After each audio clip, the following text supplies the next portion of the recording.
नमस्कार, पाहूयात आजच्या काही ठळक घडामोडी। दापोडी पोलीस स्टेशनच्या शौचालयातून त्याने ठोकली धूम। अल्पवयीन मुलीच्या अपहरण प्रकरणात दापोडी पोलिसांनी ताब्यात घेतलेल्या संशयिताने चौकशी दरम्यान शौचालयात जाण्याच्या बहाण्याने पोलीस ठाण्यातूनच पळ काढला। दापोडी येथील 21 वर्षीय संशयित हा एका अल्पवयीन मुलीला घेऊन 3 दिवसांपासून पसार झाला होता। या प्रकरणी दापोडी पोलिसांनी अपहरणाचा गुन्हा दाखल करून संशयिताचा शोध सुरू केला। तो बिहारच्या दिशेने रेल्वेने जात असतानाच प्रवासात पोलिसांनी त्याला ताब्यात घेतले। त्याला दापोडी पोलीस ठाण्यात आणून त्याच्याकडे चौकशी सुरू करण्यात आली।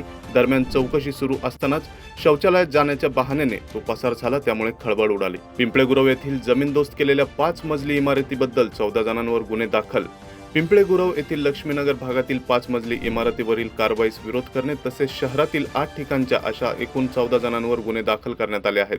पिंपळेगुरव येथील लक्ष्मीनगर येथील 5 मजली टोलेजंग अनधिकृत इमारतीवर कारवाई सुरू होती। त्यावेळी अंगावर रॉकेल ओतून घेण्याचा प्रयत्न झाला, त्यामुळे पथकाला माघारी परतावे लागले।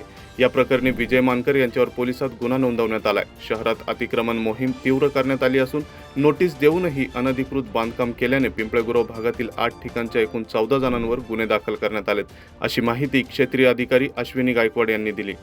पिंपरी कॅम्पमधील रस्ता आता 15 मीटरचा होणार। पिंपरी कॅम्पमधील साई चौक ते शास्त्री उद्यान हा रस्ता रुंदीकरण करण्याचे काम महापालिकेने हाती घेतले आहे।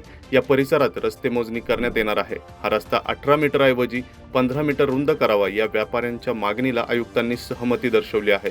विधानसभेचे उपसभापती अण्णा बनसोडे यांच्या नेतृत्वाखाली आयुक्त डॉक्टर विजय सूर्यवंशी यांच्या समवेत ऑटो क्लस्टर येथे झालेल्या बैठकीत हा निर्णय घेण्यात आला। महापालिकेच्या 110 शाळांतील विद्यार्थ्यांच्या पहिल्या पावलाचे ठसे जतन केले जाणार।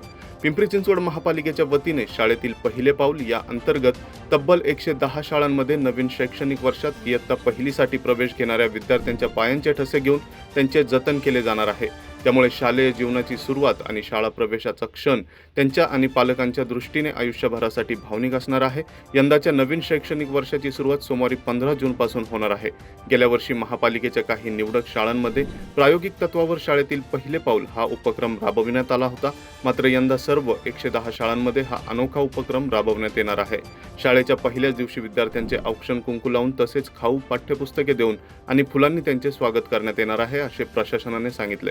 श्री मोरया गोसावी मंदिरातील महाकाय दगडी कासव प्रकाशात श्री मोरया गोसावी समाधी मंदिरात जीर्णोद्धाराचे काम सुरू असून त्यामध्ये सुमारे 367 वर्षे जुने महाकाय दगडी कासव प्रथमच प्रकाशात आले आहे।